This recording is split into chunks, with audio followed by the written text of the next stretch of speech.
Good morning everyone.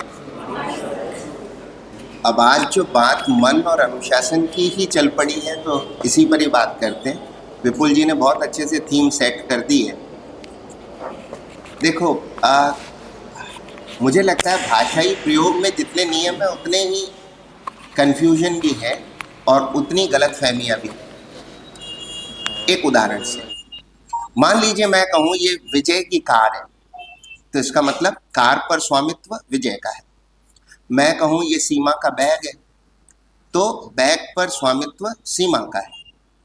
तो जब मैं कहता हूं मेरा, तेरा, उसका, तो इसका मतलब है उस व्यक्ति का स्वामित्व है।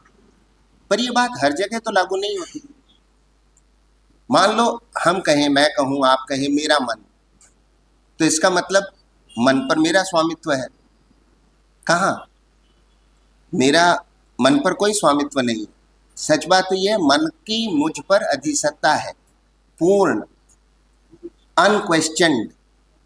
तो सबसे पहले तो मेरा मन ही भाषाई रूप से गलत है, होना चाहिए मन का मैं। मेरा मन नहीं, मन का मैं। मन का ही मुझ पर सत्ता है, मन मुझे ओन करता है, मेरा स्वामी। लेकिन अगर ऐसा हुआ तो फिर मैं इसका प्रयोग कैसे कर पाऊंगा? क्योंकि हम भी चाहते हैं हमारी सबकी सांसारिक, दुनियावी या आध्यात्मिक जैसी भी स्थिति हो, उन्नति होती रहे। तो वो कैसे हो? तो प्रश्न होता है मन क्या है? दो तरह से समझते हैं। मन, अगर हम ब्रेन को लें तो ब्रेन मन नहीं, ब्रेन तो मस्तिष्क है, दिमाग है। तो फिर मन क्या है?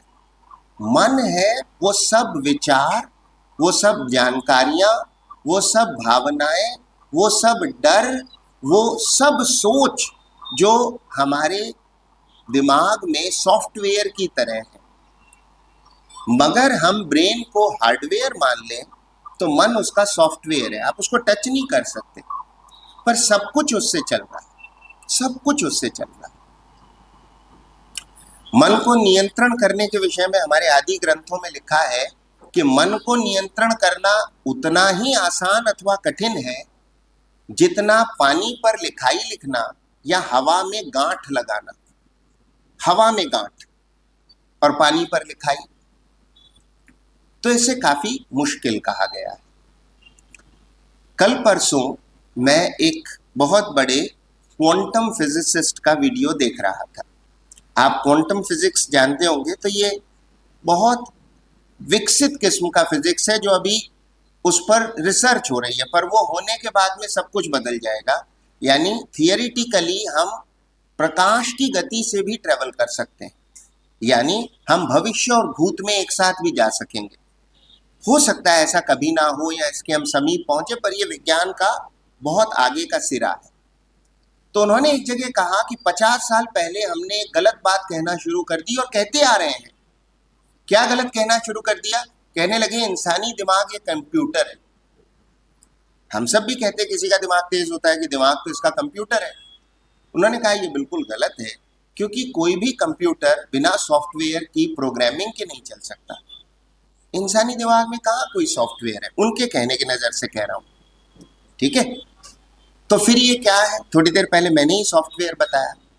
उन्होंने कहा ये न्यूरॉन्स का नेटवर्क है जो लर्निंग मशीन है। इंसानी दिमाग एक लर्निंग मशीन है, वरना वो हमेशा अपग्रेड कैसे होता? मेरे घुटने में कुछ दिनों से दर्द है। अब मैं चाहकर भी दाहिना घुटना, पैर आगे नहीं रख पाता हूं, पहले बायां ही रखता हूं। मेरे दिमाग में ये कैसे हुआ? मेरे दिमाग ने इसको सीखा है कि दायां पैर रखेगा, इस पे लोड आती है तुझे दर्द होता है। अब सहसा मेरा बायां पैर ही पहले ऊपर उठता है। तो इंसानी दिमाग एक ग्रेट लर्निंग मशीन है। दूसरी नजर से देखें तो मन क्या है? मन दिमाग पर लिखा हुआ वो ज्ञान है जो लगातार अपडेट हो रहा है और जिसके माध्यम से हम सब कुछ कर रहे हैं। तो फिर कैसे इसको ठीक करें? धीरे धीरे अनुशासन से। आप इससे संघर्ष करेंगे ना तो आप नहीं जीत सकते, क्योंकि ये आपका मन थोड़ी है, आप मन के हो। अनुशासन धीरे धीरे लाइए, धीरे धीरे अनुशासन से आप कुछ भी कर सकते हैं। वो अनुशासन किस चीज का हो? सोचने का, वाणी का, विचार का, पढ़ने का, उठने जागने सोने खाने पीने सभी का।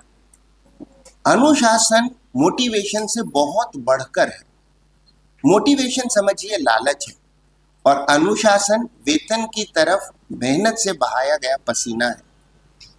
थोड़े थोड़े अनुशासन से इसको हमेशा हल किया जा सकता है। अब ये अनुशासन कैसे होगा ये मैं आप पर छोड़ता हूं। बड़े लक्ष्यों की जगह छोटे लक्ष्यों को अपनाइए। पढ़ने में भी छोटे लक्ष्य, हर चीज में छोटे लक्ष्य, और थोड़ा थोड़ा करते करते आप जरूर उस शिखर पर पहुंचोगे जिसकी आपको इच्छा है। जब अनुशासन करने लगो तो विचार के अनुशासन को मत भूल जाना। ये मेरी अंतिम बात है आपसे। हिंदू धर्म में कर्म के 3 प्रकार बताए गए, मनसा, वाचा और कर्मणा। कितने ही लोग कहते सुने जाते हैं, मैंने तो कभी जिंदगी में किसी का बुरा नहीं किया, अहित नहीं किया, मेरे साथ ही ये क्यों होता है। तो क्या कर्म का सिद्धांत गलत है? असल में उसने ये कहा ही नहीं कि मैंने किसी के बारे में बुरा सोचा नहीं या बुरा बोला नहीं, क्योंकि हम क्या करते हैं, हाथ से किए कर्म को ही कर्म मानते हैं, वाणी और विचार को कर्म मानते ही नहीं। जबकि सबसे अधिक समय हमारे दिमाग में विचार ही चल रहे होते हैं और विचार का अनुशासन है नहीं। बस डर के कारण हम कोई चीज ईमानदारी से बोल नहीं पा रहे, साफ नहीं कह पा रहे, तो हमें लगता है मैंने किसी को बुरा नहीं मनवाया, मैंने कुछ गलत नहीं कहा, और अपने अंदर जो हिंसा जारी रही वो उस विचार का कोई परिणाम नहीं होगा, जरूर होता ही। तो बस थोड़ा थोड़ा अनुशासन हर चीज में। All the very best. Thank you.